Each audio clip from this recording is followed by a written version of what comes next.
Hey, this is Matt once again. What about another video? The paid request this time for DavieVids. Thank you so much for that. And for those interested in requesting pretty much any type of videos, topics, reactions, commentaries, re-reviews, what have you, feel free to send it either directly to my PayPal or join my Patreon. Both links are down below in the info box. And now it's funny, a week or two ago, I didn't upload them, but I watched this movie because it was a request for a review. Now, a different person requested a commentary, and I'm rewatching this film again. I know there's a lot of people that love this film, Dethrone. I'm just not one of them. But DavieVids wanted a commentary, and here we go. 3, 2, 1, pressing play. And we have the dulcet tones of the New Line Cinema logo. Company that I grew up with quite a bit as a kid, watching the 90s Ninja Turtle films released by New Line Cinema, Blade, Friday, Rush Hour films, Nightmare on Elm Street films, among others. And of course they released this, which was a huge hit when it came out. Definitely one of Will Ferrell's biggest movies. Now we have Bob Newhart from the Newhart Show doing the narration. I said this before, like, he works well on TV, but I don't think Bob Newhart's shtick works in a film because he takes a long time to, you know, kind of finish a, you know, a point and get to where, you know, conversation's going to be going.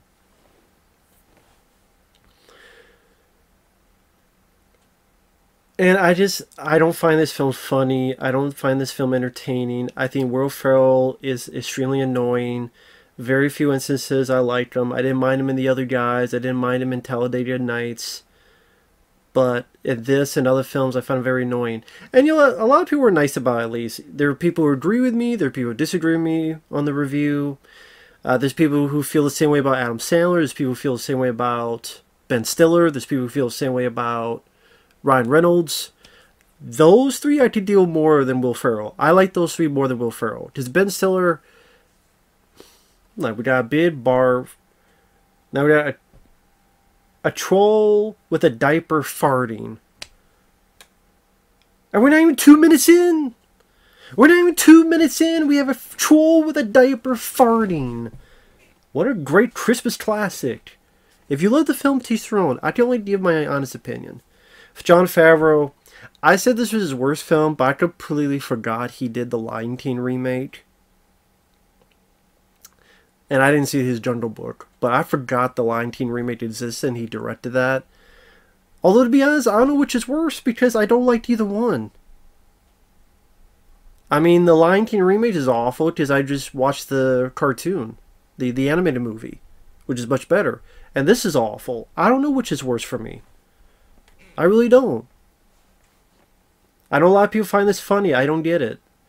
Give me Home Alone. Give me Home Alone 2. Give me Christmasification. Jingle All the Way. Scrooged. Die Hard. Hell, that new movie Violent Night I saw. I liked that movie. Give me any of those movies over this. Scrooge with Bill Murray. The music is not bad. I'll give you the music. The score fits with the subject. It has a good Christmas air to the musical score. And like Jon Favreau, I've liked other stuff he's done. I like Iron Man. I like Cowboys and Aliens. I think is underrated. I like Made. He helped write Swingers, which I love Swingers. He wrote and starred in that. Iron Man 2 I don't mind, but yeah, not a fan of this one. I just find Will Ferrell so goddamn annoying. James Caan, I don't buy his redemption at the end. I think that was poorly handled. Poorly handled. Seemed coming out of nowhere. The jokes, I just don't find that hilarious. Like, I don't get... Humor's subjective. So I'll say that, like, I don't get what people find so funny, but humor, again, is subjective. Some people hate the Three Stooges. I absolutely love the Three Stooges. Some people love the... try to think of comedy. That Vacation reboot. I thought it was a piece of crap, but I prefer the older Vacation movies. Again, everybody has their taste. I mean, A Christmas Story I'm not a fan of, but I would rather watch that than this again. Hell, A Christmas Story Christmas I enjoyed more than this movie, honestly. Like this, Ed Asner does not do a bad job as Santa. Ed Asner, he was the voice of, on the Spider-Man 90s cartoon, as J. Jonah Jameson. He was in that film I reviewed recently with Charles Bronson called Yes, Virginia, There is a Santa Claus. Ed Asner is a good old school actor from back in the day. He did a good job as Santa.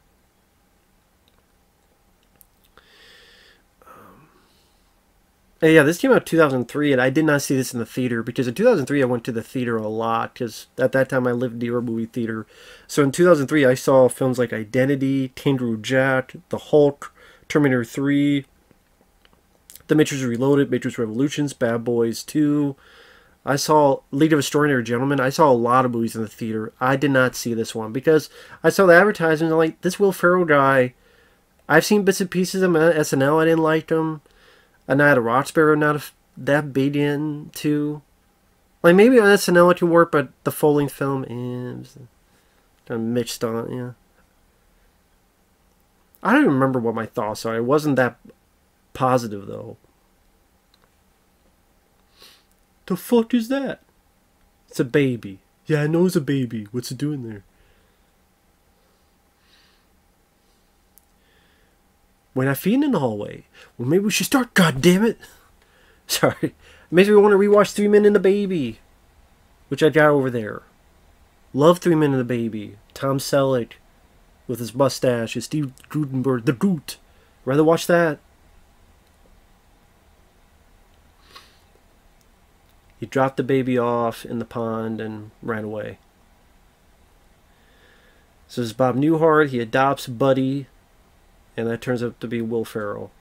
Again, the Will Ferrell character, Buddy, just has such a punchable personality, and the way he overacts, and like, yeah, there's some people that just love Will Ferrell. I'm not one of them. Like I said, I could watch the other guys. I think the supporting cast and the way that was written worked. Just you had Michael Keaton and other people in it. I like the other guys. Talladega Nights I can enjoy. Like I said, Adam Sandler I prefer more, because I love Airheads and Billy Madison and Happy Gilmore and The Wedding Singer and Anger Management. I prefer Ben Stiller, because I like Along Came Polly. I love Tropic Thunder. I like, what was that movie? Night in the Museum I could watch, the first one.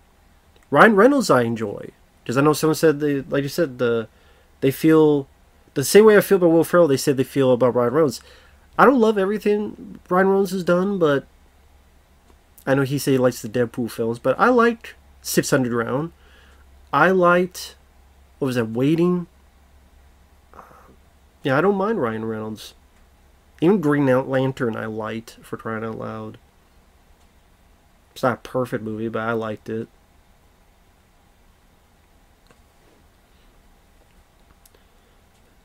Just Will Ferrell's demeanor and just...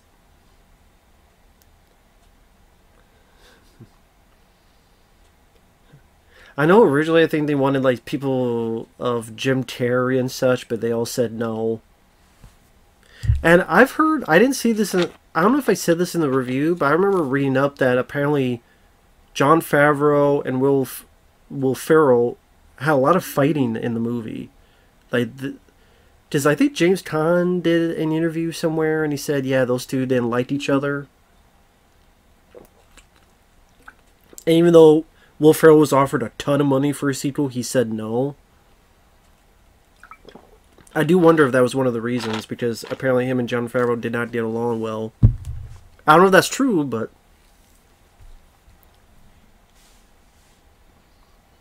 Of course, that's foreshadowing to the end with this whole sleigh. Which I preferred Ernest Saves Christmas with a runaway sleigh chase sequence.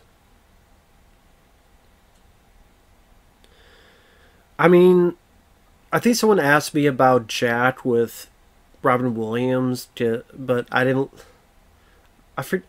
like that one either. Now this guy with the glasses, I think that's Peter Billingsley from A Christmas Story. Yeah, I think this. Yeah, I believe that's the case. Yeah, that's Peter. The guy in the glasses behind Will Ferrell staring at him. That's Peter Billingsley from A Christmas Story, the little kid, because he produced a lot of Jon Favreau stuff. His name's a producer on Iron Man and things of that nature. So obviously he was friends with Jon Favreau for a while. Yep, there's Peter Billingsley there, A Christmas Story kid. Ralphie. Now, of course, he's lying his ass off, saying, yeah, you're doing a good enough job, but he's not. He's sucking it. You should take that hat and sit on it, please. I like this dialogue of trying to be very cutesy with, well, that's their version of cursing. I don't know, it's more cringe to me than funny. I don't know, maybe as I've gotten older, this stuff, I mean, hell, I think even the Santa Claus, the first one, I got more chuckles out of than this, but I like Tim Allen a lot more than Will Ferrell. All these people are two-faced pricks, all them two-faced little pricks. Won't say it to his face, you'll just say it behind his back, all you little assholes. You little jerk-offs.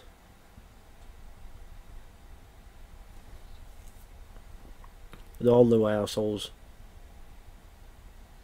So fucking little they use, I don't know,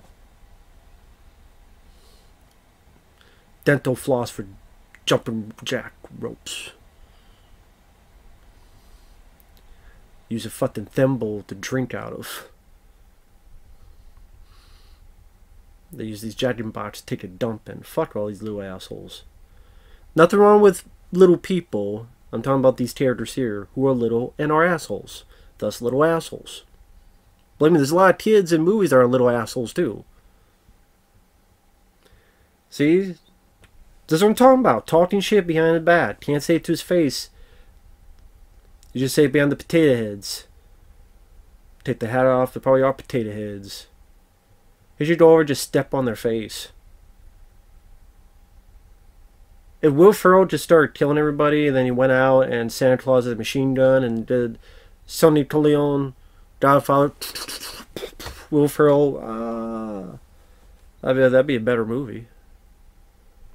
You know what? This whole thing of, wait, I'm not who I really am, that was done better in The Jerk. I'm just a poor black child. Like, The Jerk with Steve Martin, I thought, did that better. You're raising a family thinking you're one of their own, but you're not.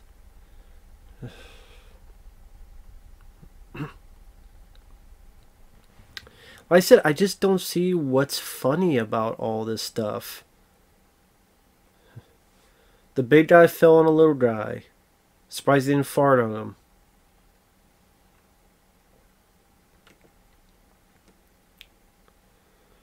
You know, later on he eats used gum. He burps really loudly. Shut up, computer. Like I said, I just don't see what's so hilarious and funny about this movie.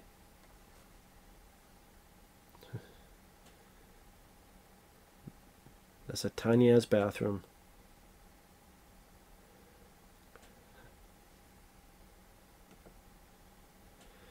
I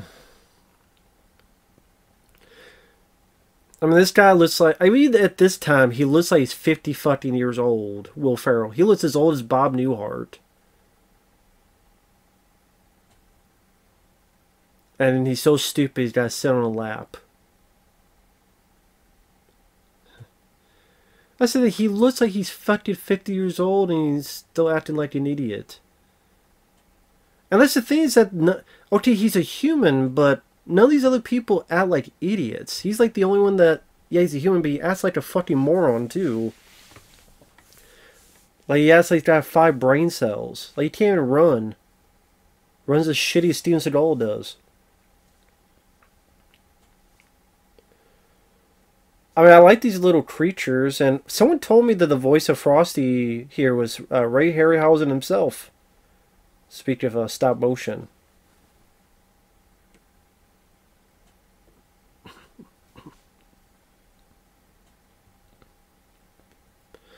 I mean, this stop motion type of stuff is cool, but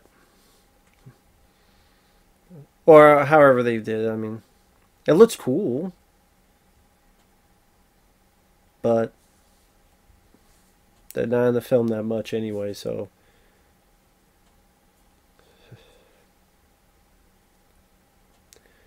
Ah, Piss Joe, don't eat the yellow snow. So we've had a troll with a diaper farting, we've had burping, we got piss yellow snow jokes.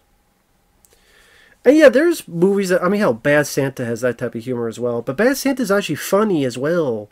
And had a lot of hilarious moments. And that came out this same year, 2003. And I'm more of a Bad Santa guy than a fucking elf guy. Okay, so I keep mentioning that stuff, but hell, Bad Santa had that, and I enjoy that one. Because at the end of the day, I'm not into that type of scatological humor, but there's a lot of other stuff I enjoy more. This, there's nothing else for me to grab onto. James Caan, I think, was the wrong fit as the dad. He works well in the angry scenes, but him trying to be heartwarming, and I did his redemption moment. Don't buy it. It's not properly handled. It's not properly incorporated. Because he's angry the whole time. He's a dickhead the whole fucking movie, a complete utter dickhead. That just because his other son goes, you just care about yourself. Then he's like look at the scene here.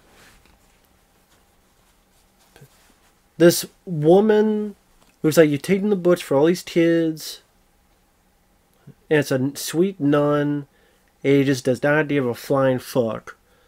So the same guy that is in this scene, and the way he acts throughout the entire film, because his other son said one or two sentences, he's like, oh, I'm going to do a 180. What?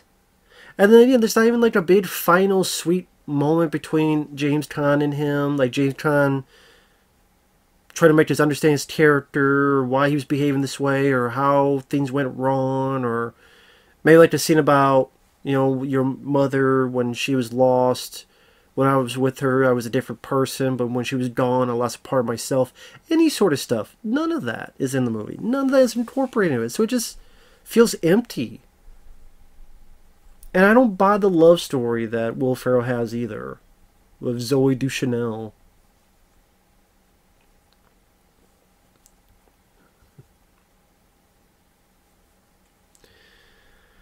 This is a 2P here with these creatures wishing him well on his journey, just because of the look of it, but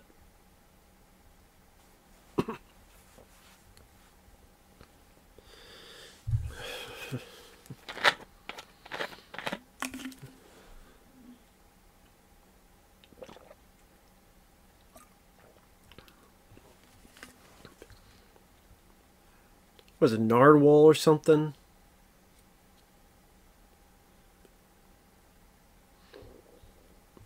I think that's the voice of Jon Favreau.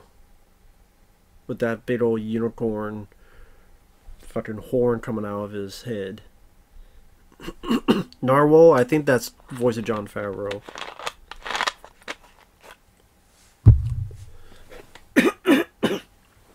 Sorry about that. Now we're going to the city.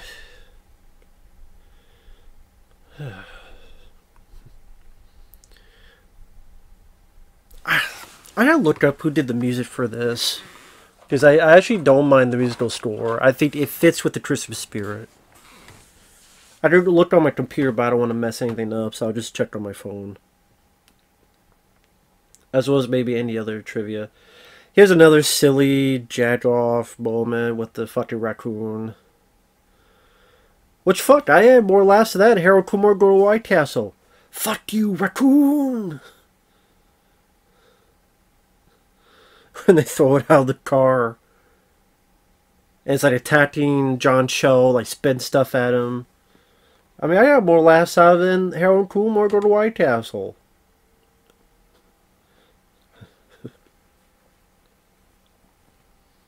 Like I said, I know if people liked it, that's cool. T. Sharon, it's just not for me. It's not my cup of tea. Obviously.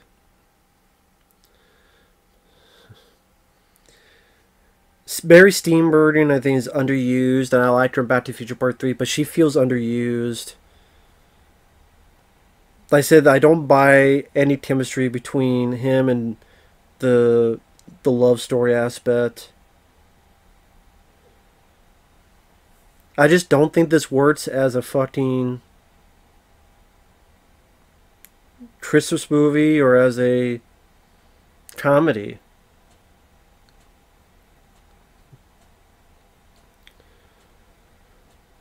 Like, why is he laughing because someone's shining his shoes? Would you even feel that shit on your feet when someone's shining your shoes?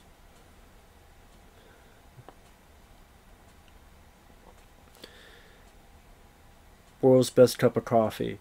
Yeah, you know when that was funnier? In Dumb and Dumber when Jim Carrey looks at the paper. No way! We landed on the moon! Like, that was funny. This? Fuck.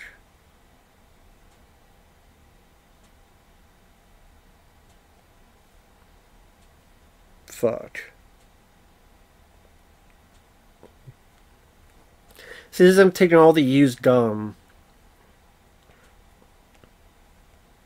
It's fucking gross. John Debney did the music. It's fucking gross.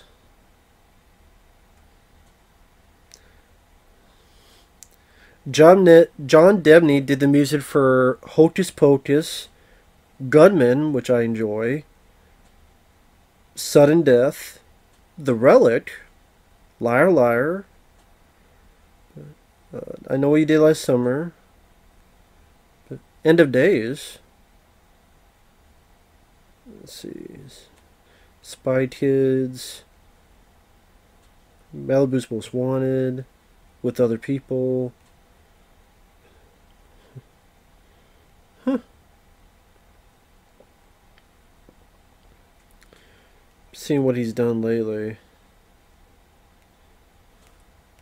I'm sorry, I just want to look up.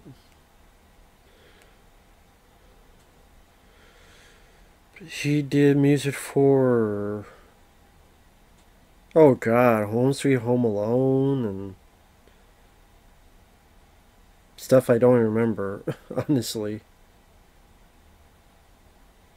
God damn. Now this asshole don't put all the goddamn lights on it.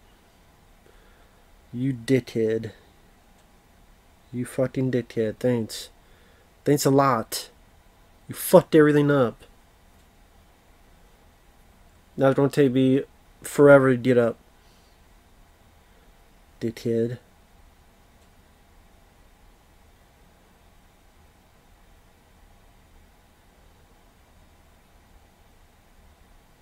See, now I want to look up trivia.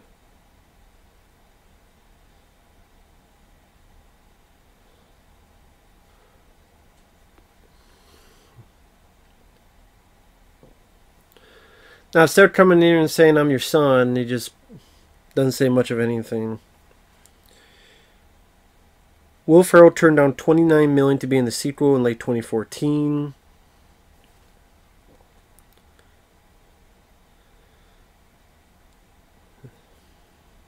Wanda Sykes was originally slated to play the Gimbals manager, but backed out last minute, so they got Faison Love. If you look closely, his name tag still says Wanda.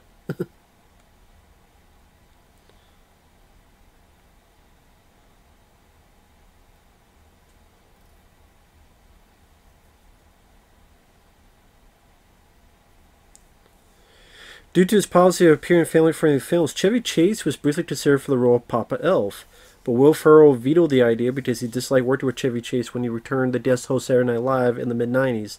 Will Ferrell said Chase was the worst host he worked with during his tenure on the show. Yeah.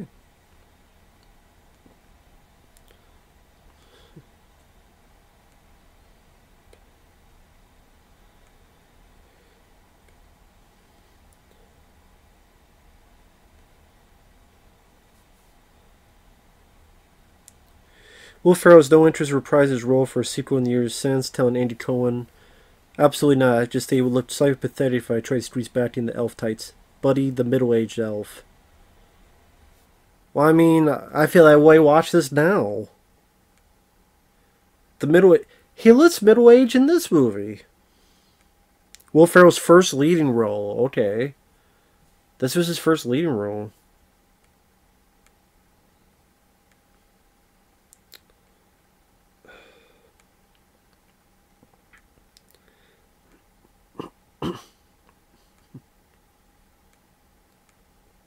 Well, at least he does mention here that it's his son.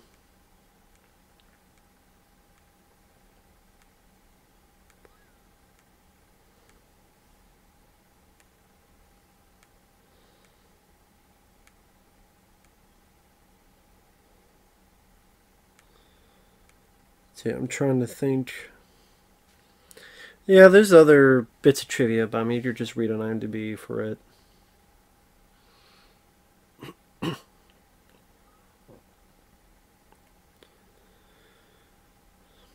Dimbles. Well, and that's where he's going next.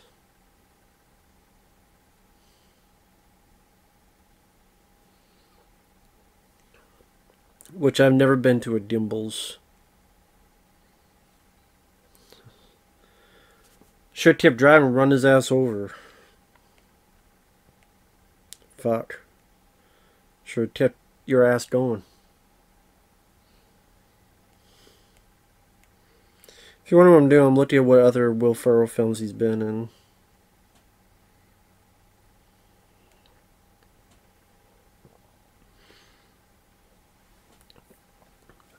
Shut up. Shut the fuck up.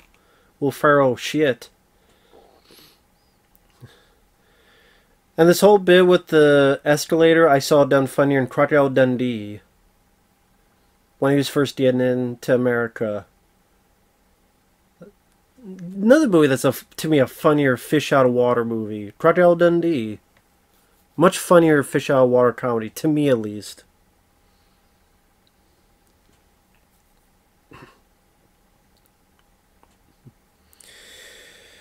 But, yeah, supporting roles in Austin Powers. And Jane Silent Bob Straight Back. Old School. And yeah, Elf. Anchorman, which I honestly don't remember much about Anchorman. Oh god, Kicking and Screaming, Bewitched. Awful. I could deal with Talladega Nights. Blaze of Glory was there, I guess. Semi-Pro, not so much. Land of Lost, you know what? I actually liked Land of Lost. A lot of people hate that movie. I didn't watch the original show. I forgot about that movie, but I remember not minding that. I remember liking Megamind. He's the voice of that. So there are movies of his I like. Again, Land of Lost, Megamind, the other guys.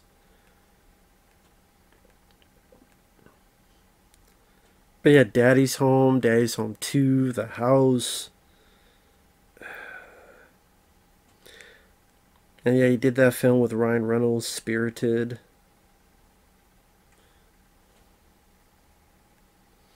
Oh god, he's in the Barbie film? Margot Robbie, Ryan Gosling, Will Ferrell, Simu Liu, great.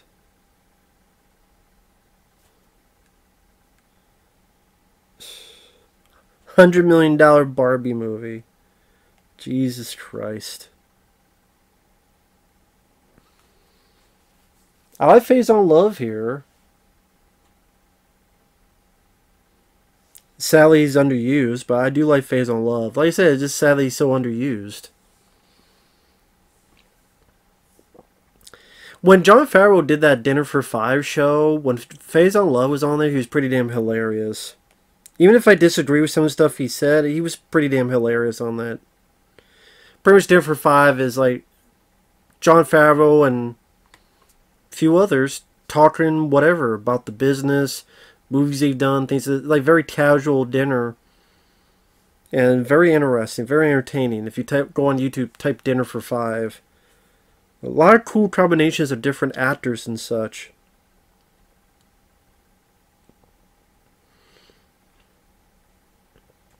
Let me look. Dinner.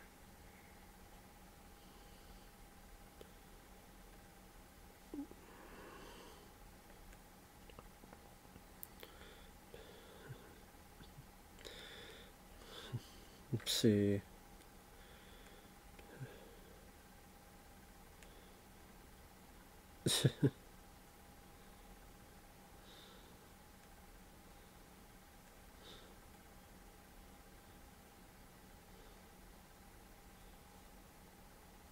Okay.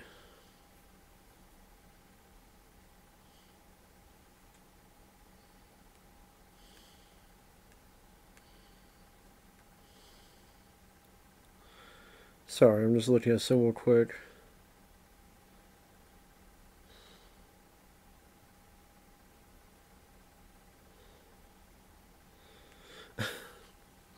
I'm sorry, I went off top. I mean, I'm looking at the face.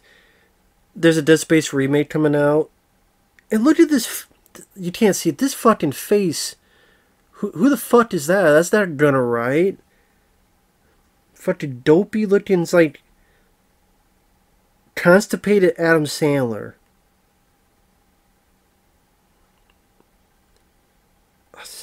Sorry, I go back to this movie. What the fuck? So here's now Will Ferrell decorating all the store. I got a montage here. Which I have no issue. You know, some people don't like montages. I have no issues with them. I mean, I don't give a shit about this one, but in general, I like the idea of montages.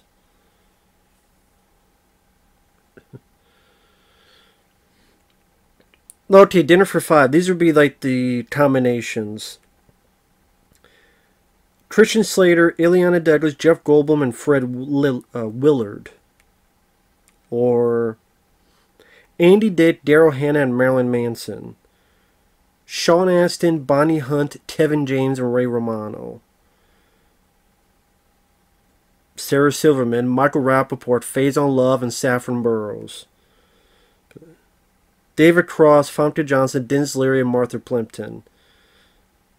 Sean Combs, Puffy, John Leguizamo, Juliette Lewis, and Vincent Pastore. Dom DeLuise, Peter Falk, John Hertzfeld, Richard Lewis. Ed Asner, from here, Ed Begley Jr., Terry Fisher, Blair Underwood. Louis C.K., Ileana Douglas, Will Ferrell, and Eddie Izzard.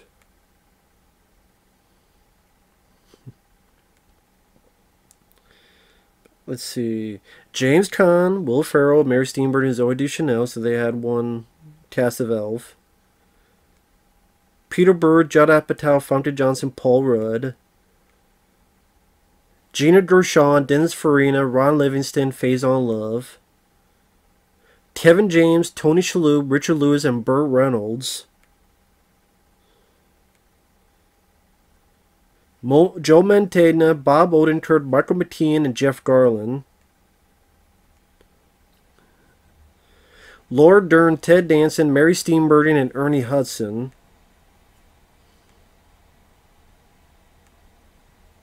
Dom DeLuise, Per Reynolds, Charles Durney, and Charles Nelson Riley.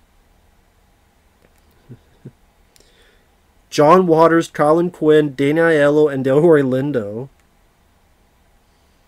Michael Madsen, Richard Donner, Ray Romano, and Ron Eldard, who's I think in Swingers. Nev Campbell, Henry Winkler, Dave Foley, and Jeff Garlin. Peter Berg, Billy Bob Thornton. Like I said, some pretty interesting combinations. Rob Zombie, Bruce Campbell, Roger Corman, and Faison Love. Mike DeLuca, Luis Guzman, Michael Chiklis, and Henry Rollins. That's a good one because Michael Chiklis has a good Burt Reynolds story. Anyway, definitely recommend Dinner for Five if you watch them. If you find them on YouTube or something. So, definitely check out Dinner for Five. Like I said, a lot of fun.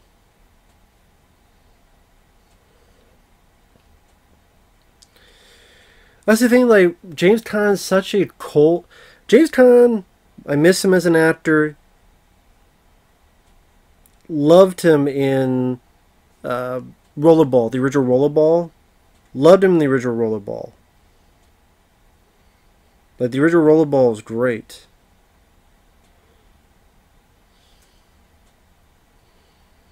Love the original Rollerball.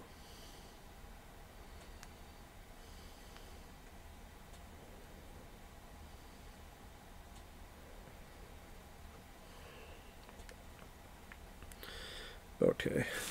Yeah, sorry about that. I wanted to get that stuff.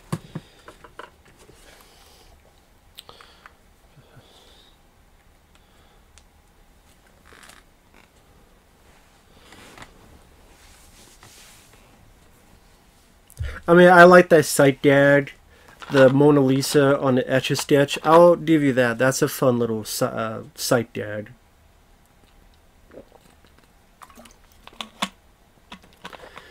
Now, Zoe Deschanel does a better job here than she does in, like, The Happening or such. But I just don't buy their love story chemistry together.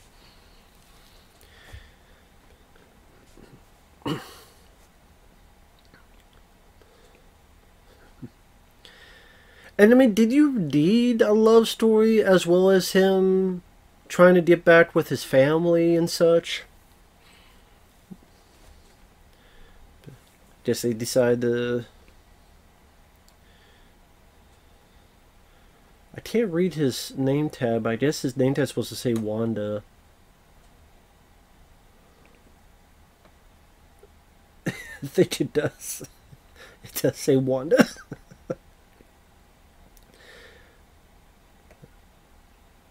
Yeah, Faison Love, you know, Sally is a guy that doesn't work a lot. Now, there's sometimes he's done interviews and he sounds really stupid. So, with some of the stuff he says. But, very funny. Very funny guy. And this is Artie Lane.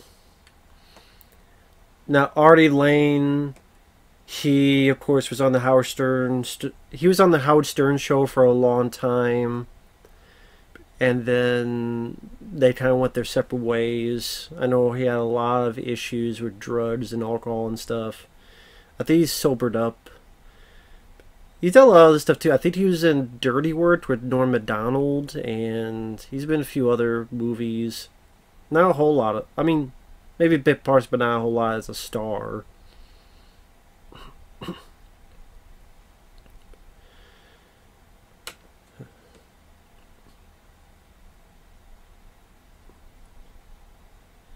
This is the line of, yeah, you sit on a throne of lies, and a lot of people picked up on that line in the movie.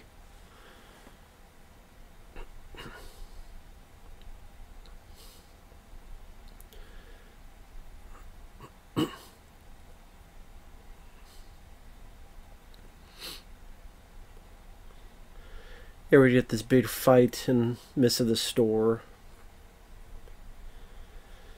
Which again, I just don't feel anything during this fight. I'm like, okay, good, please, tit his ass, Seabass. Tit his ass, Seabass. Tit the shit out of him. Tit his fucking ass. Whip his ass, please. Whip the flying fuck out of him. Be more than happy with that. Yeah, demolish more shit.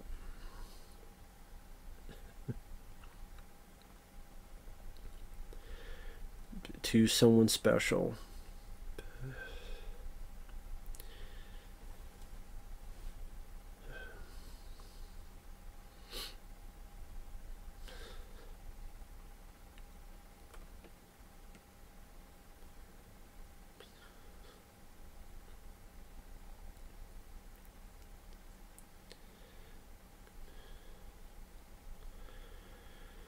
And for some reason decides to send this. I mean, I understand being clueless about this world, but then they're just utterly clinically just up his own ass. If his head was shut up his own ass, he'd think he would be in a sauna. This fucking guy.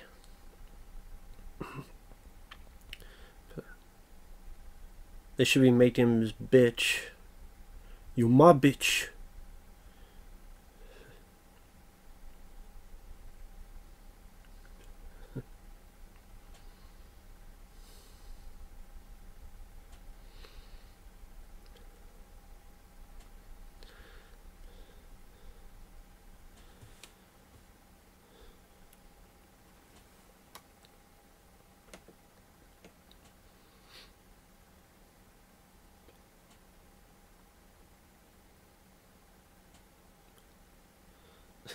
Yeah, throw him out the window, please. That's the thing, like, James Caan is just such an intense actor that I don't know if humor in a wisecracking format like Alien Nation he can work well, but I don't know if he can work in this kind of really goofy comedy. I mean, I know you would see more of these type of actors, like Robert De Niro. You would see more of him doing this in Meet the Parents and other movies. Al Pacino tried to do a bit of that. He was in Jack and Jill with Adam Sandler. I mean, how Jack Nicholson was in Anger Management, which I liked that. This is the director, Jon Favreau.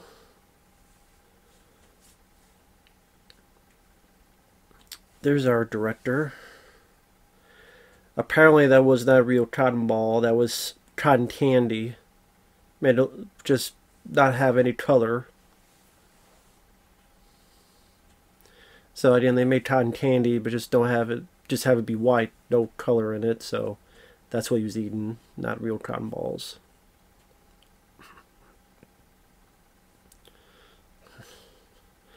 Again, he's just like a spaz. That's what I think of this character. He's a complete, utter fucking spaz.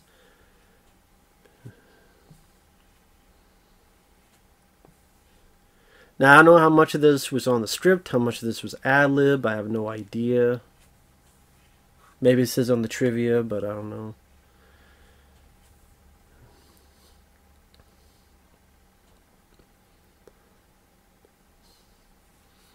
This mouth's wide open, put your fist in it.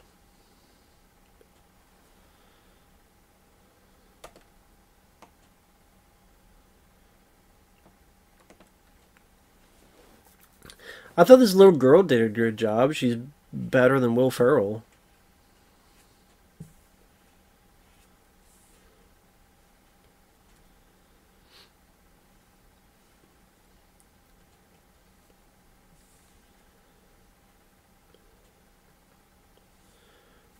This girl's like, who the hell is this guy? Why would he eat I mean, even though this guy's stupid, your blood's on it. Like, even if you think cotton candy's edible, like, I think French fries are edible, but if my fucking blood's on it, I'm not going to eat it. If I cut my hand in on a piece of chicken sandwich, I don't think to do eat the chicken sandwich with my blood on it. Well, you just, what about sucker? You're not supposed to suck on your finger. You're not supposed to do that. You're not a fucking vampire. You're supposed to apply pressure or get a band-aid. Shit. That's the problem. You're not supposed to. There's Mary Steenburgen. She was in a previous scene. Oh, but I didn't mention it. Then she was in Back to the Future Part 3. So I remember her the most from. Like, I buy her as a sweet lady. She kind of fits in the realm of this movie. But James Caan feels like he doesn't want to be there. Like, Mary Steenburgen seems like she fits in being in this realm and in this world, but not so much with James Caan. It's like, I don't want to be here. Why the fuck am I being here? I used to be in The Godfather. I was in Thief with Michael Mann. Now I'm playing Sick to Banana. This tall motherfucker in this chicken shit elf suit. And now he's going big old burp. Where the fuck is my career gone? Where's it been? What am I doing here? What the shit? What's going on?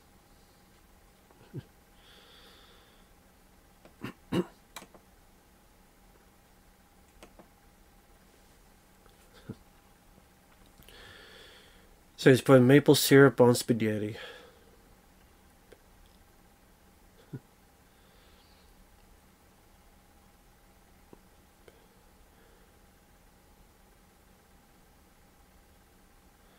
The four main groups: Tandy Tane, Tandy Corn, Syrup, and Tandy.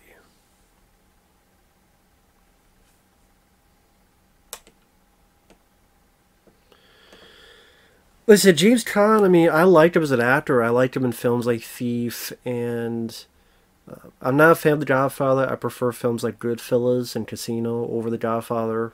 I've never been a Godfather guy, but I have no issues with the acting. It's just other reasons. But I like Goodfellas and Casino more. I mean, he's not in them, but I'm just mentioning for the sake of it.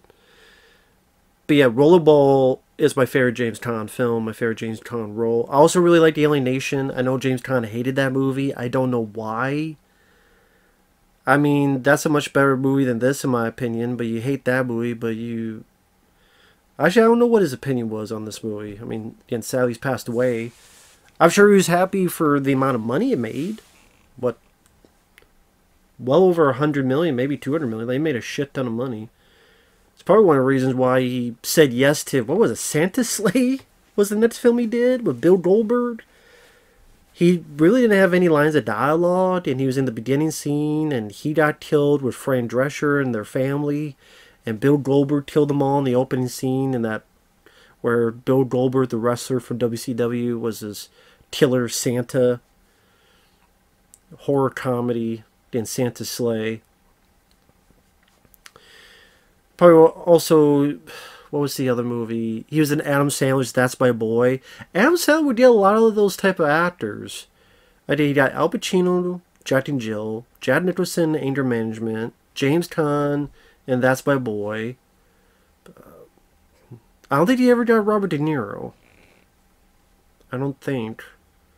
I don't think he got James Woods or Gene Hackman. But hell, Gene Hackman had done a comedy before this, Loose Cannons. Fuck, I like that more than this. And I even like The Birdcage. I like more than this.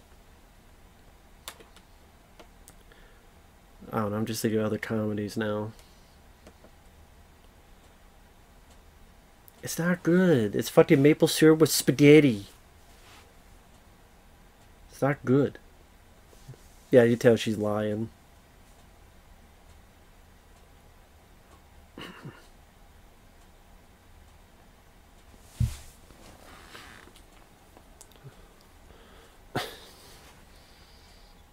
All your stuff is right the shit.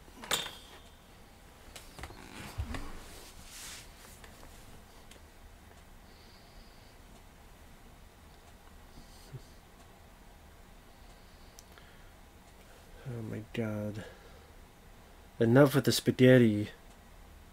Neither.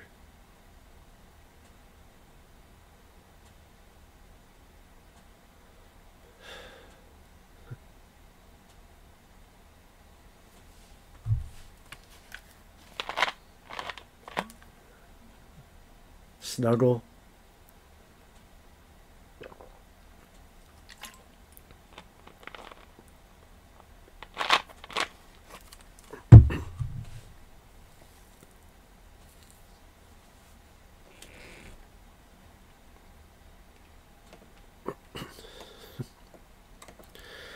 Listen, I just don't think James Caan fits in this type of... I mean, I like James Caan, but maybe it's just like the way it's written and everything in between. Again, like, it's one thing to be fish out of water, it's another to not have a bit of common sense. But I know that's part of the joke, that's part of the humor. I get it, but it's like... It doesn't help that he looks so fucking middle-aged and...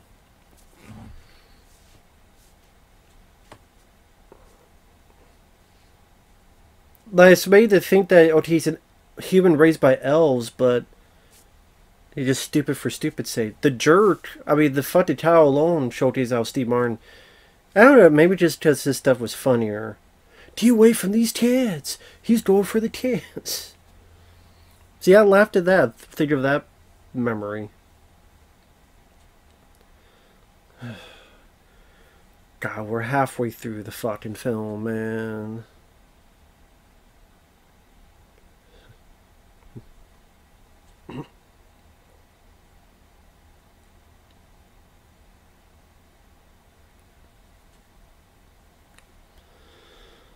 God, all that fucking junk. How do you not get diabetes? Jesus Christ. Fucking Pop Tarts in the fucking spaghetti. Jesus Christ. Why even eat spaghetti in the first place?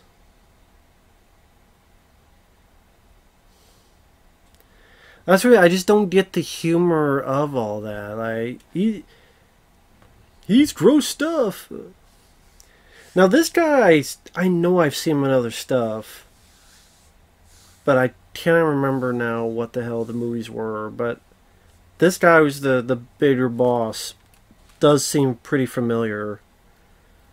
Was he a cop in like The Omen 4? And he's been in other movies too? Maybe I think of a different actor.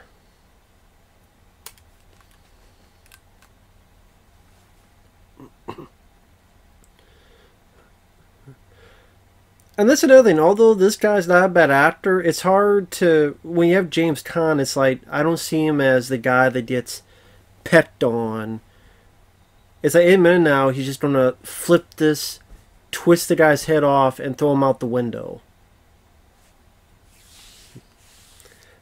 I just don't buy him being a meeker type of guy against this blowhard of a boss.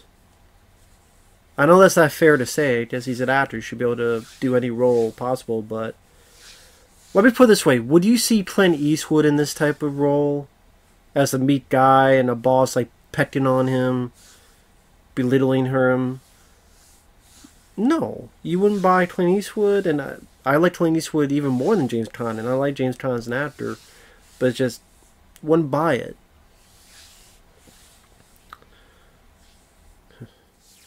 I mean, I think, like, Dustin Hoffman might have been a better fit. Like, Dustin Hoffman, I could buy more. I think Dustin Hoffman would have been a better fit than James Caan. That's just me.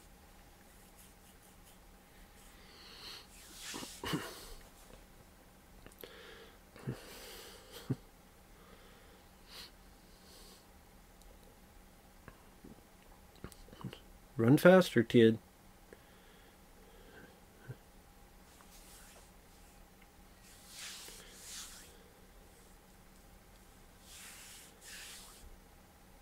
I just won't shut the fuck up. Shut the fuck up, Will Ferrell. Jesus Christ.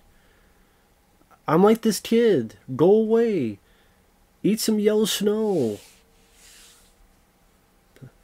Throw the snowball at his balls. Stow me ball. Snowball, please. Hit right into his fucking head. Again and again and again. They've done it once. Do it more.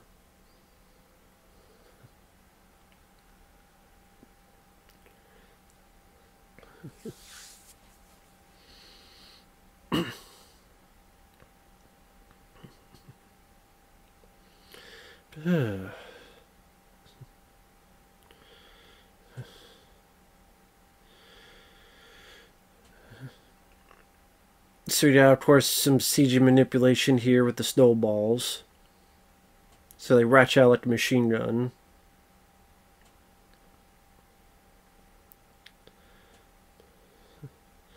Which again, I'm pretty indifferent to the scene. I'm just... Like I said, because I don't really care much about the story or the main character, I'm like, oh, whatever. The snowball sequence, yeah.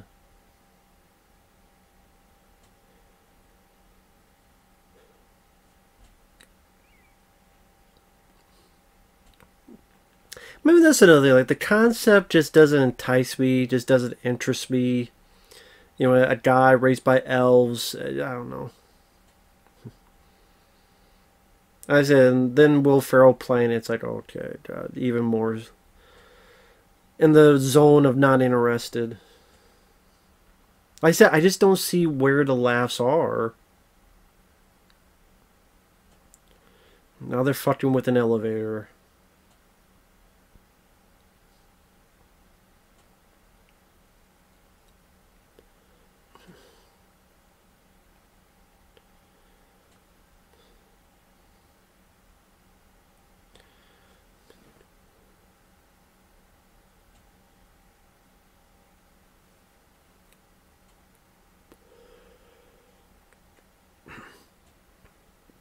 There's a bit of love story stuff. See, in real life, she'd be like calling the cops, put him on the list, stalker material, need to put a court order, keep away about 500 yards. How about that? Stay the fuck on my face. This is, she'd be calling the cops. Yeah, this is weird looking guy. He looks like he's 50 years old. He's staring at me wearing some green tights, looking like a Peter Pan. If you don't get the fuck over here, I'm gonna make them have a Peter Pan run off this roof.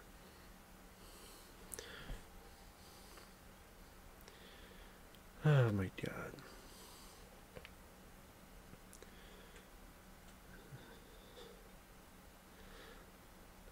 See, when Faison loves on screen, I get a bit of a smile. That's one of the few little things. I mean, okay, his stepbrother, however you want to put it, the little kid, I have no issues with him. I have no issues with him. He's fine for what he needs to serve with the purpose of the plot.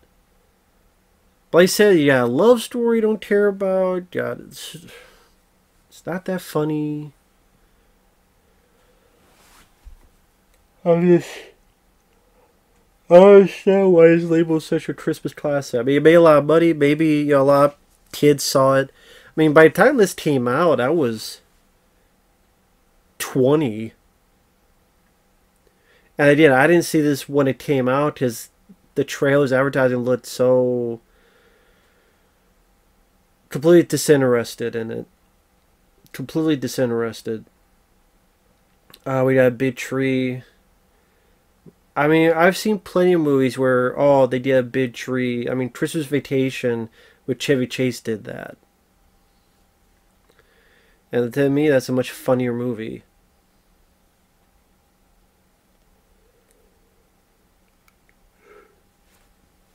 And this is what I'm talking about. Like, James Caan is such an unlikable prick of a character.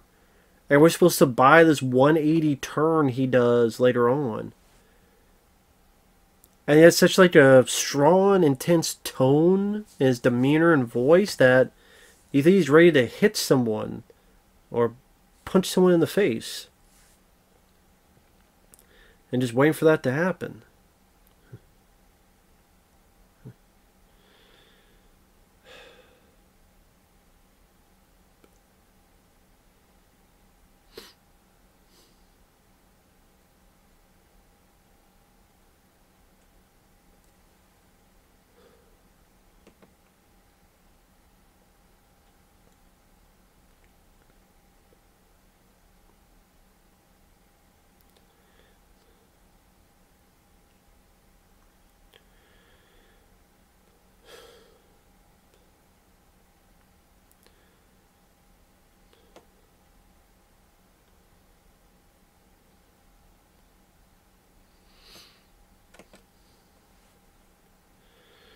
So yeah, Will Ferrell dressed like James Caan, following James Caan to work.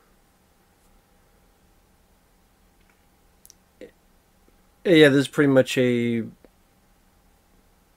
children's publishing firm. Is the whole gist of James Caan's job. Oh, this is when he drinks the coffee and he doesn't like it, and James Caan says, "You don't have to finish it. You don't have to drink it all." Oh, good. Does he put like more maple syrup or such in it?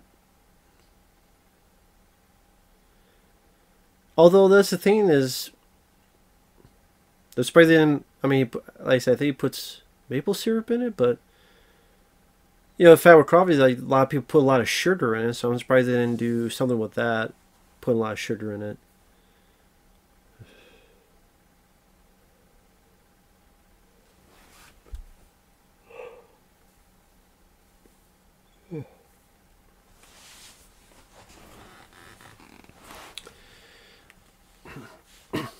I'll see if there's any more trivia. I don't know why I shut the damn phone off.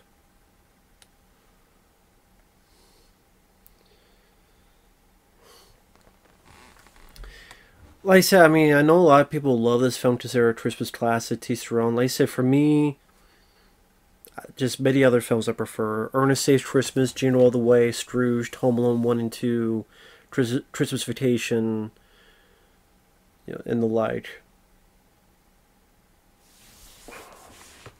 Would I like this film if it starred Jim Carrey? Maybe. But I don't know, just a whole concept, just a uninteresting concept to me for a comedy. Ideas, fish out of water. There's just other, again, fish out of water stories I enjoy more, like Crocodile Dundee, among many others. But hey, it's a 7 on IMDb, just 85% Rotten Tomatoes. So there's a lot of people who love the film. To each their own. It's just not for me. Not for me.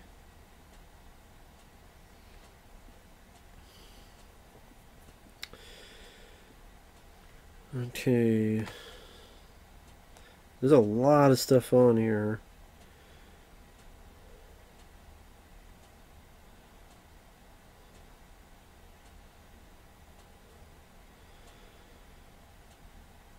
Let's see.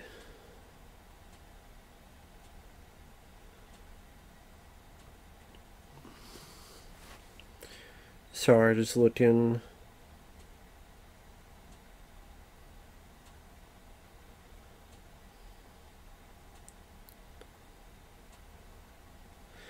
Wanda Sykes did end up playing the Faison Love character in a December 2020 strip read as a fundraiser for the Democrats in the Georgia Senate runoff. I'm sure that went well.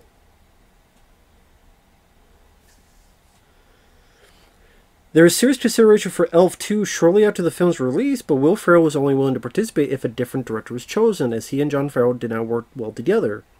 For contractual reasons, the studio said no, and plans were abandoned. This is James Caan. We were going to do it, and I thought, oh my god, I finally have a franchise movie. I can make some money. Let my kids do what the hell they want to do.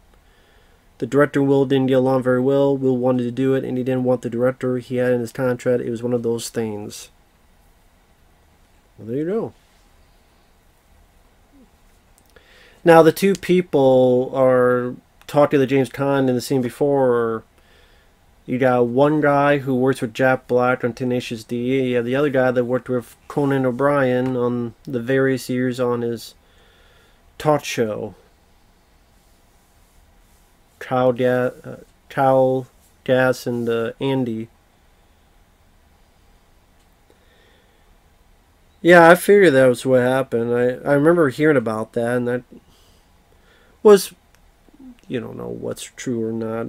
People add shit all the time, but I would not be surprised if that was the case. But yeah, those two people was Andy Richter, who worked with Conan O'Brien for many, many years, and then Kyle Gass, who is the half of Tenacious D, the band that Jack Black's in.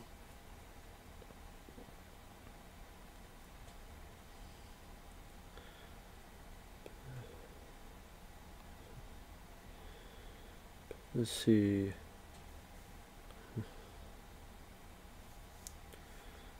Let's see.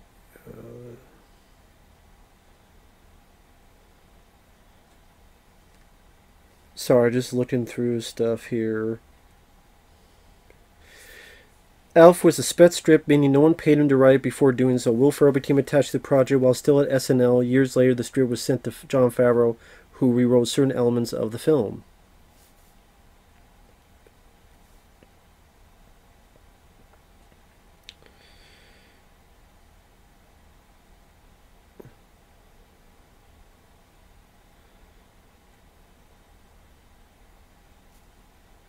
Let's see. Will Ferrell and Jon Favreau had frequent disagreements about the tone of the film. Will Ferrell and his frequent collaborator Adam McKay, both of whom did uncredited rewrites, wanted a more cynical PG-13 comedy, but Jon Favreau wanted something more lighthearted and family-friendly. Will Ferrell's feeling that he and Jon Favreau didn't work well together is why the proposed sequel never happened, despite the film being a huge hit. Ah, okay, so that delves into a bit more. Will Ferrell wanted a more cynical PG-13 comedy. So it feels like Will Ferrell maybe wanted to be more Scrooged, while Jon Favreau wanted more lighthearted, fun comedy. So Okay. Yeah, I would not be surprised if that was the case then. Stop motion characters were done using 2-frame stop motion. Every time the puppet would be moved, the character would be shot twice, giving a choppy movement and the feeling of how they looked in the old TV shows. And it was done by the Kyoto brothers. Those are guys who did Killer Clowns from Outer Space and did the effects on the Critters movies. Oh, I did not know it was the Kyoto brothers. Very cool.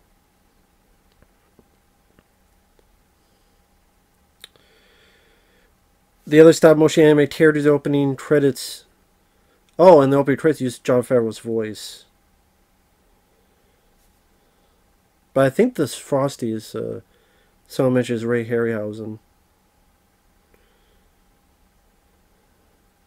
Hey there, sorry about this weird edit. This is going to be about the next 7 minutes, mainly audio, because some with the power company's working outside and they were doing some stuff, and so I was able to get most of it recorded, and so the rest of it will be normal with seeing my face and talk about the film. But there was this kind of 7-minute span of silence, and whether it was that or something else, I don't know, it was the weirdest thing.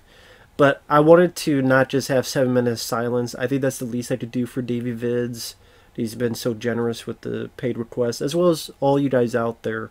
I really do appreciate it, so want to do the best I can. So I apologize for the weird, wonky editing. This will probably be like, I don't know, I'll have like the picture of the poster. And then after about 7 minutes, it'll go back to me talking again. So, let's see. If you're watching the film alone, let's go to 1 hour, 7 minutes, and 15 seconds. I'll start there. And then I'll try to remember exactly where I went off with the next one. So, see. Here we go. Hour, 7 minutes, 50 seconds. 3, 2, 1, pressing play. Peter Dinklage enters the premises. Peter Dinklage from, of course, Game of Thrones. And he was the guy that had this big buck up his ass about Snow White and the Seven Dwarves. And, oh my god, da, da, da, da, da. And fucking Hornswoggle from WWE called him out on it. When Hornswoggle's calling you out on shit, you know shit's hitting the fan. You know shit's hitting the fan. And it's one of those things where the gist of the story here is, of course, James Caan, they need some writing for this children opportunities.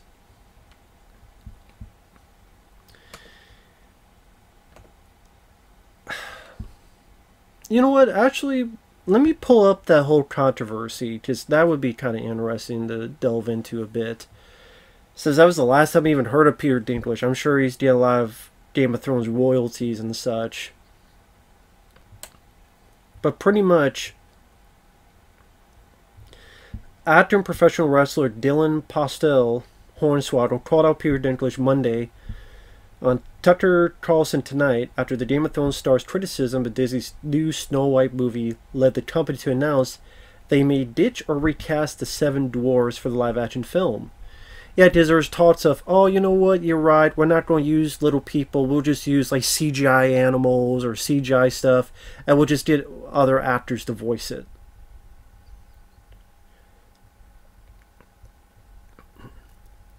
The way Hornswoggle puts it, he added that Disney's new live-action film would enable 7 other dwarf actors to live their dreams as well. These are 7 roles that are few and far between for dwarves anyway, that were made for us, and that's what's ridiculous to me about the whole situation, is it's not being progressive. You're hurting the community by what you're doing. He also questioned Peter Dinklage's authority to formulate opinions and make decisions for other dwarf actors looking to break into the industry. Who put this guy in charge, and why is he the single voice, like for a whole community? On Mark Maron's WTF podcast, Peter Dinklage slammed the upcoming film based on the 1937 animated classic. He know that the story makes caricatures out of people like him and called the classic fairy tale a backward story. Soon after, a Disney spokesperson issued a statement to the Hollywood Reporter saying, "To avoid reinforcing stereotypes from the original anime film, we are taking a different approach with these 7 characters that have been consulted with members of the dwarfism community. We look forward to sharing more as the film heads into production after a lengthy development period." So then when fucking Hornswoggle's calling you out, you know something's up. So this is where Peter Dinklage's just beating the crap out of Will Ferrell. I'm like, good. Kick his ass, Seabass. Of course, the whole fight started because he called him an elf. And Buddy, Will Ferrell's character, thinks it's nothing of it because, hey, he's grown up as an elf. Isn't that what people are called? And this is when James Caan is really pissed at Will Ferrell's character. Now, like I said, James Caan is very effective as being angry and intense, and you buy into that. That's where he fits the best. Like I said, if you wanted someone to also convey emotion and as a dad of that nature, maybe. And James Caan's comments before kind of showcases why he did this film. He did this film because he thought it would make money, and it did. And when it made money, he even, based on that description, oh, I finally got in a movie. There's going to be a franchise, and there's going to be sequels, 2 or 3 of them. I'm going to get some money out of it, because with the sequel, they want to pay me more, so I come back. Or, I mean, you say The Java, but he died in the first one. And that's true, like any other movies that, maybe he wasn't really. Alien Nation should have been a franchise, but sadly they didn't do as well as it should have.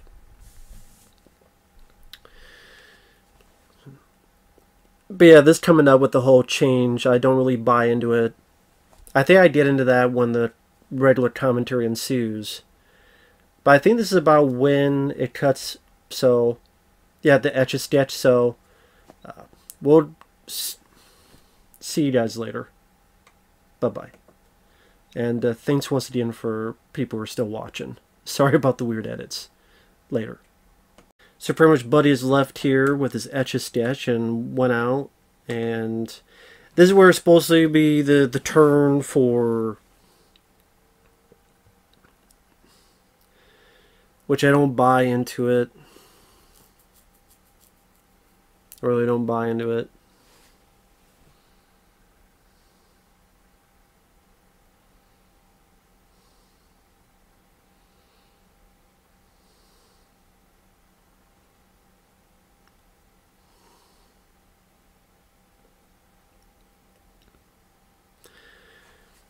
See, apparently this is just all it takes. It's all it takes is to do this.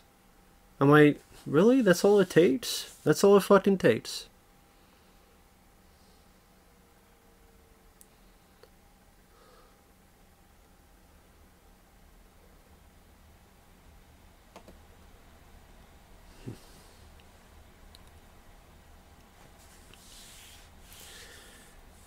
I mean, I did like maybe this is sort of more the motivation. But I wish just a little bit extra, a little bit more. Whether... I don't know. Just a little bit more. To really further necessitate this change in James Caan's character. Like maybe there's hints that you see...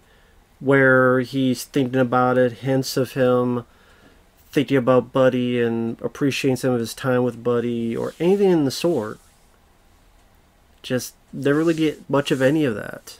So I just don't buy that change. I don't buy that change in motivation. I really don't. I really don't.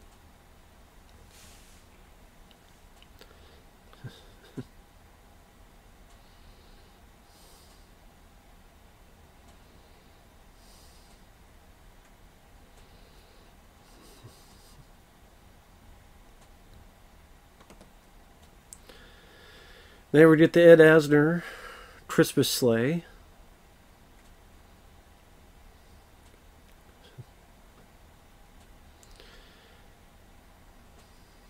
Of course, a lot of CGI.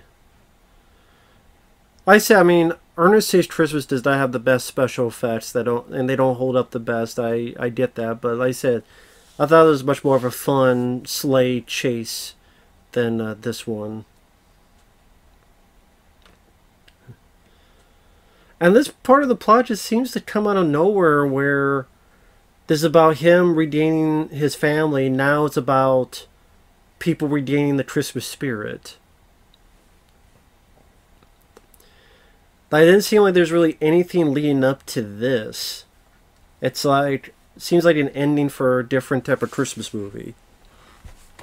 Which, hell, the Christmas Chronicles with Kurt Russell, I would say I enjoyed more than this. At least the first one I saw. And even Ernest Saves Christmas, it was seen building up to that with a Santa wanting to find his successor, and a build-up of how these things got separated and lost, and they have to try to get this stuff to come together by the end. Again, this whole thing, I mean, I guess other than the very beginning with the sleigh, with Bob Newhart looking at that little foreshadowing, but I guess we need to have some kind of bigger set piece for an ending, so we have this bit here.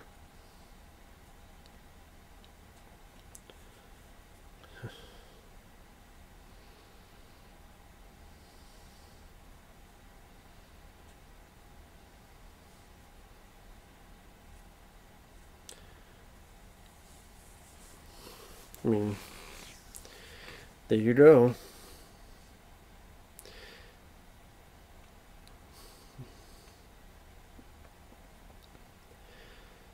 It's pretty much Zoe is watching TV here in New York, and this is where she finds out Will Ferrell's out there to get her into the climax here. Holiday Hijinks. New York 1. Whether that's a real station, New York 1, or if that's something made up just for the movie.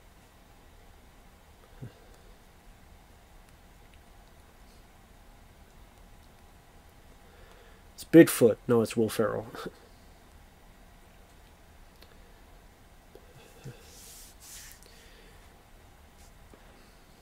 you imagine that kid, like, put the tree branch up and smack James Caan in the face?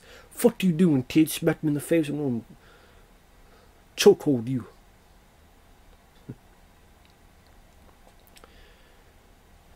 And thankfully, they just happen to find each other in the same exact place.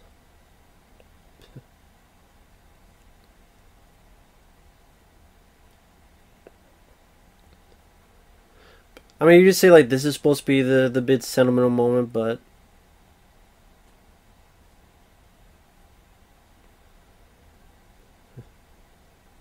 like, it just kind of just comes out of nowhere, this reaction of James Caan, and it's very brief. It just doesn't feel as heartfelt as it could. I don't know if it's just, if it was like Dustin Hoffman, or if it was a bit of a more emotional scene after all the stuff is settled down and the hijinks are ended.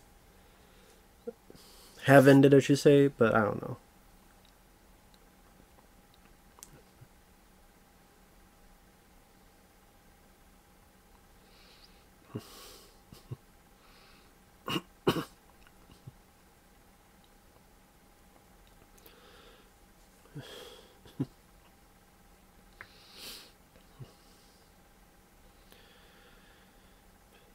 Ho ho ho, Santa in Central Park.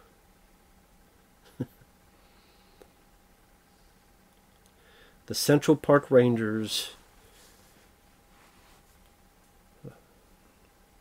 So apparently the gist of the story in this movie is that they know Santa exists, and they knew they were on the naughty list, so that's why they hate and chases Santa. So they know Santa exists. Well, that just asks a lot more questions.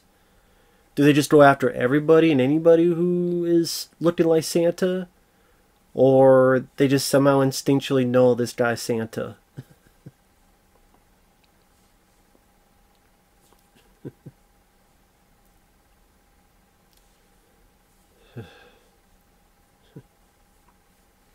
Like Ed Asner does a pretty good job playing Santa. He fits, and I think read up that he actually voiced Santa in a few animated programs. I'm not sure which ones.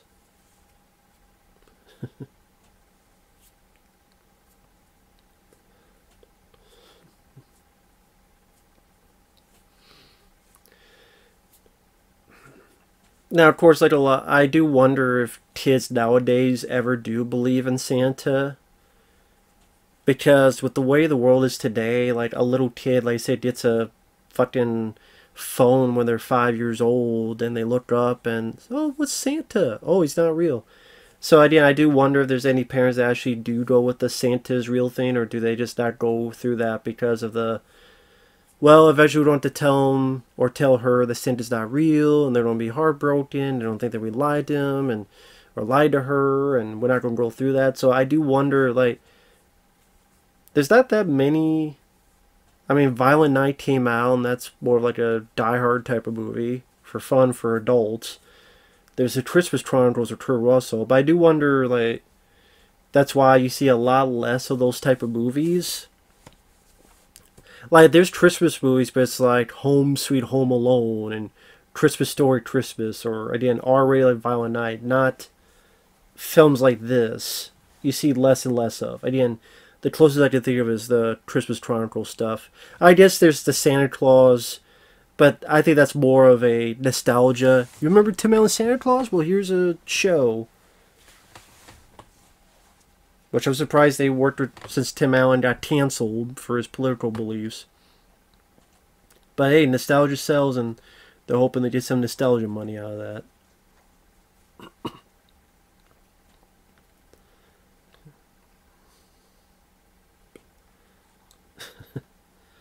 I mean, it's nice to see James Caan and Ed Asner working together.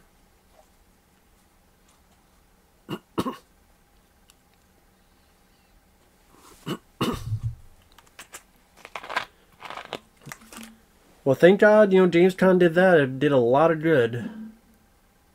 Completely pointless.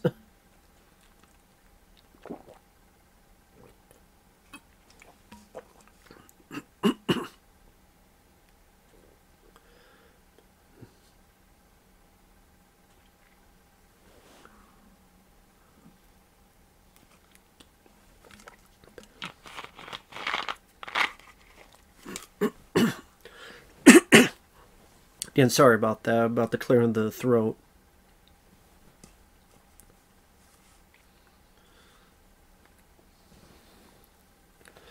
Thank God all these people watching the same station. It's Christmas Eve, and all these people are watching the same news station. They're watching the same news program. They're watching TV on Christmas Eve. Like, thank God all these people are watching. Like, nobody's watching. Like, how many channels are in New York? Probably quite a few. But they all happen to be watching the same New York one. And they're all in rapture with this Santa story. So, this kid could be reading all these names and none of them exist. Or, none of them will watch, I should say. To get this Christmas spirit up.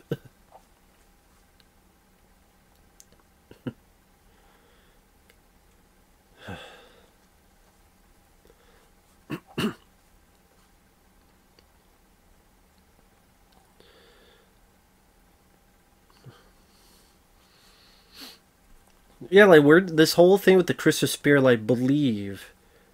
Do you believe in life after love? So it was like fucking Tinkerbell, clap.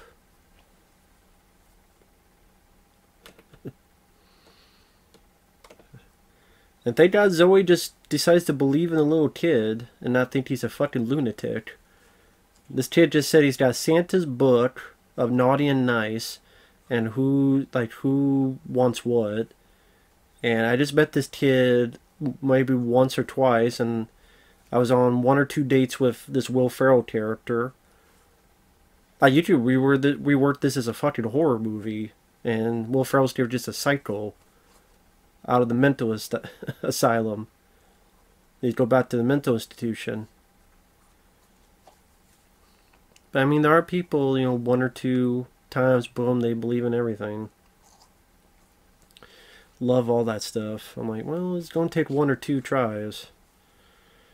Maybe that's just me and my cynical nature.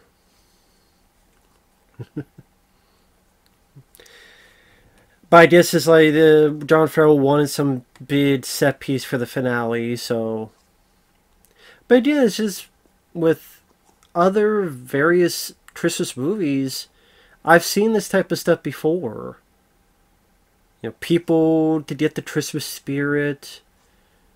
People don't believe Santa's real, like the Santa Claus with Tim Allen did that. And in the bid,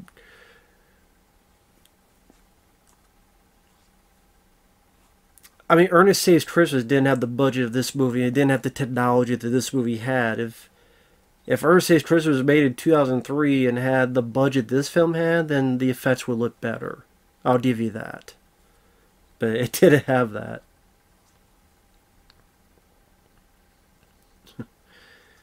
See, in real life, people are like, shut the fuck up, or damn, this bitch is drunk, or god damn, how many beers does she have, or hey, lady, show us your tits.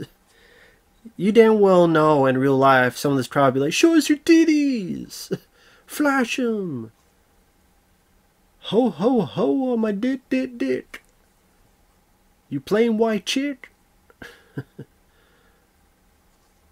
I'll give you a Christmas log.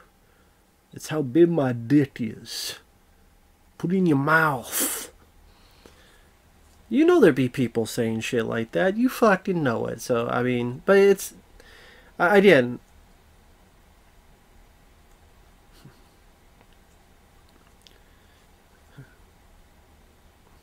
If that's true, that there's this big disagreement between the feel... It seems like Jon Favreau won that battle because this is a more of a light-hearted movie than a cynical film. It's definitely more of a light-hearted family affair. And it was a huge box office hit, so it seemed like Jon Favreau won. So I wonder if maybe that part of that is where Will Ferrell maybe was mad that he was proven wrong. And who's to say? I mean, maybe if they went the Will Ferrell route, it would be the same box office hit. Maybe not. But maybe maybe he did that Dinner for Five thing as part of like promotion and hey, I'm going to do this, and because that came out 2003 and this movie came out 2003, so maybe it was just part of promotion. I don't see why James Caan would lie about it. And he was there for a good chunk of time, so he would have seen if, the director and star weren't getting along or not.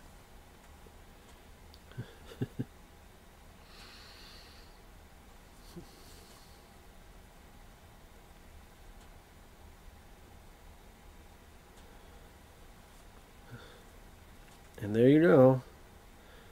Thank God this was the day that no one had cell phones to capture all this. I mean, it's only 2003. Oh, wait. Thank God no one had a phone to capture all this.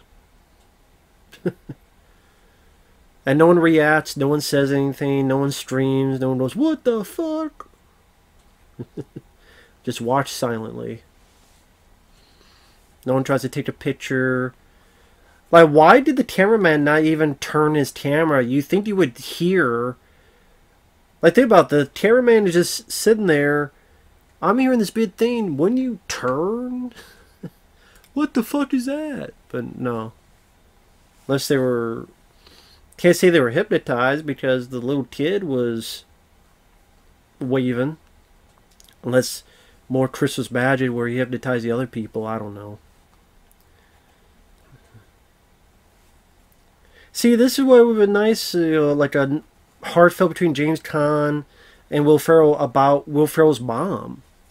Like maybe some discussion about Will Ferrell's mom and she lives on through you, she lives on through your life. But no, instead just Bob Newhart's narration about, well, James Caan got another job and Will Ferrell's character got a job and just tell the same story we watched. Maybe I'm just cynical. I don't know. Too cynical, I guess. But I mean, if DavieVids is a fan of this movie, that's cool. If anyone else is a fan of the movie, that's cool. If people want to send in paid requests, please feel free to be pretty much anything. It may take a bit for me to get to, but I'll do my best and I'll do it as soon as I can. I truly do appreciate it. Of course, Will Ferrell doesn't get it, so he's going to do the joke again of sitting on his lap.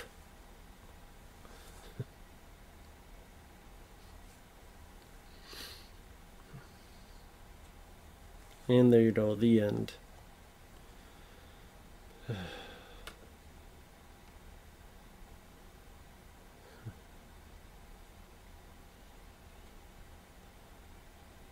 Like I said, I know a lot of people love this film. A lot of people find it hilarious, and a lot of people find it funny. Again, Will Ferrell, there are films of his I liked. I mentioned Megamind, Land of the Lost, Talladega Nights, the other guys, but I just find him very incredibly annoying in this. I mean, Michael Lerner, that was the guy who was the big boss. I know I've seen him in other stuff too. I think the Omen 4, for some reason, is the film I think of. Oh, Matt Walsh, okay. As himself. But yeah, that's that. Thanks for watching. Take care. And we will see you guys later. Bye-bye.